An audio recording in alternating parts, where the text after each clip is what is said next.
इस वीडियो में हम सीखेंगे कि टेम्परेचर कंट्रोलर के कनेक्शन किस तरह किए जाते हैं और इसके साथ RTD PT100 को किस तरह कनेक्ट किया जाता है या फिर इसके साथ थर्मोकपल को किस तरह कनेक्ट किया जाता है और इसमें SSR रिले को किस तरह कनेक्ट किया जाता है और SSR रिले के साथ हम किसी हीटर वगैरह को किस तरह कनेक्ट करवाएंगे या हीटर के अलावा किसी मोटराइज वाल्व को हम कंट्रोल करना चाहते हैं या सोलेनॉइड वाल्व को कंट्रोल करना चाहते हैं तो वो किस तरीके से हम उसके साथ कनेक्ट करेंगे। तो ये सब हम इस वीडियो में देखेंगे।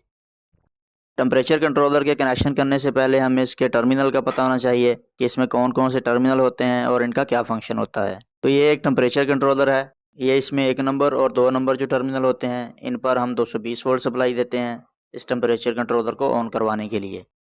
और उसके बाद 3 नंबर और 4 नंबर जो टर्मिनल होते हैं इन टर्मिनल से हमें 12 वोल्ट DC आउटपुट मिलती है जिसके साथ हम SSR रिले को कनेक्ट करवाएंगे।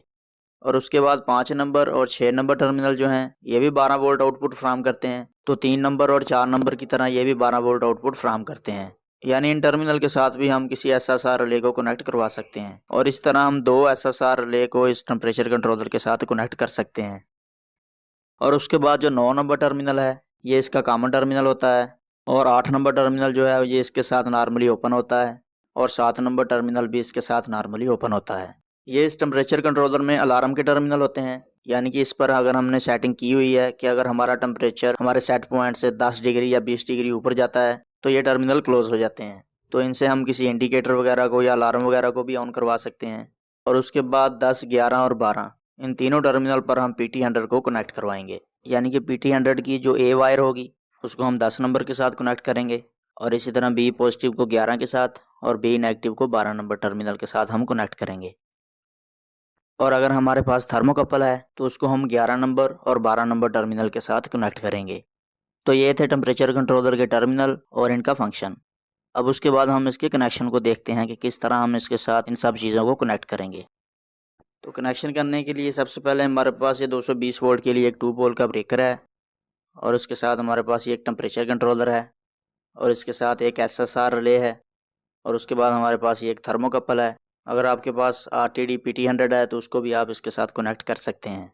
और ये हमारे पास एक हीटर है जिसको हम SSR रिले के ज़रिए कंट्रोल करेंगे। तो चलें देखते हैं कि किस तरीके से हम इसके कनेक्शन करेंगे। सबसे पहले तो हम न्यूट्रल और फेज सप्लाई को 2 पोल के ब्रेकर के साथ कनेक्ट करेंगे। उसके बाद ब्रेकर की आउट से हम एक फेज वायर को लेंगे और इसको टेम्परेचर कंट्रोलर के 1 नंबर टर्मिनल के साथ कनेक्ट कर देंगे और इसी तरह न्यूट्रल वायर को लेंगे और टेम्परेचर कंट्रोलर के 2 नंबर टर्मिनल के साथ कनेक्ट कर देंगे। अब उसके बाद यहाँ से ही हम एक फेज वायर को लेंगे और इसको SSR रिले के एक टर्मिनल के साथ कनेक्ट कर देंगे। SSR रिले के एक तरफ पावर के टर्मिनल होते हैं जिसमें L1 और L2 लिखा होता है और दूसरी तरफ पॉजिटिव और नेगेटिव लिखा होता है। उसके साथ हम 12 वोल्ट DC को कनेक्ट करते हैं। उसके बाद SSR रिले की आउट से हम एक फेज वायर को लेंगे और इसको हीटर के साथ कनेक्ट कर देंगे और हीटर का जो दूसरा टर्मिनल है उसको हम न्यूट्रल वायर के साथ कनेक्ट कर देंगे। यानी कि हमारे पास जो हीटर है वो 220 वोल्ट का है तो इसलिए 220 वोल्ट सप्लाई को हमने इसके साथ कनेक्ट कर दिया है। उसके बाद 3 नंबर टर्मिनल से हम पॉजिटिव वायर को लेंगे और SSR रिले का जो पॉजिटिव टर्मिनल होगा उसके साथ कनेक्ट कर देंगे।